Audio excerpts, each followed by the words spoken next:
ಮದುವೆ ವಿಚಾರಕ್ಕೆ ಸಂಭವಿಸಿದ ಗಲಾಟೆಯಿಂದ ನೊಂದ ಮಗಳು ಬಾವಿಗೆ ಹಾರಿ ಆತ್ಮಹತ್ಯೆ. ಈ ವೇಳೆ ಆಕೆಯನ್ನ ರಕ್ಷಿಸಲು ಹೋದ ತಾಯಿಯು ಸಾವನ್ನಪ್ಪಿರುವ ಘಟನೆ ಕಲಬುರಗಿ ಜಿಲ್ಲೆಯಲ್ಲಿ ನಡೆದಿದೆ. ತಾಯಿ ಜಗದೇವಿ ಪುತ್ರಿ ಮಧುಮತಿ ಮೃತಪಟ್ಟವರು. ಘಟನೆ ಸಂಬಂಧ ಆಳಂದ ಪೊಲೀಸ್ ಠಾಣೆಯಲ್ಲಿ ಪ್ರಕರಣ ದಾಖಲು. ಮದುವೆ ಗಲಾಟೆ, ಮಗಳು ಬಾವಿಗೆ ಹಾರಿದ್ಲು, ರಕ್ಷಿಸಲು ಹೋದ ತಾಯಿಯು ಸಾವು.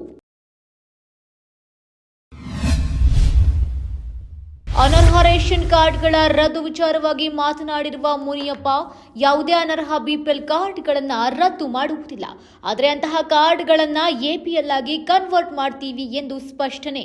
ಬಿಪಿಎಲ್ಗಳಲ್ಲಿರುವ ಅನರ್ಹರನ್ನ ನಿಯಮ ಪ್ರಕಾರ ಪರಿಷ್ಕರಣೆ ಮಾಡಿ ಎಪಿಎಲ್ಗೆ ವರ್ಗಾವಣೆ ಮಾಡುತ್ತೇವೆ, ಯಾವ ಕಾರ್ಡನ್ನು ರದ್ದು ಮಾಡುವುದಿಲ್ಲ ಎಂದು ಸ್ಪಷ್ಟಪಡಿಸಿದ್ದಾರೆ.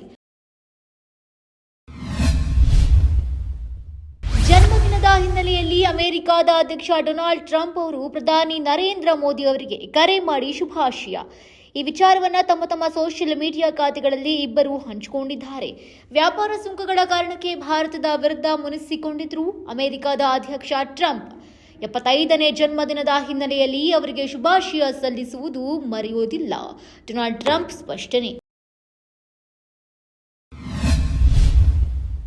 ಸಂಸ್ಕೃತ ಶ್ಲೋಕದ ಮೂಲಕ ಪ್ರಧಾನಿ ನರೇಂದ್ರ ಮೋದಿಗೆ ಬರ್ತ್ಡೇ ವಿಶ್ ಮಾಡಿದ ಜಗ್ಗೇಶ್.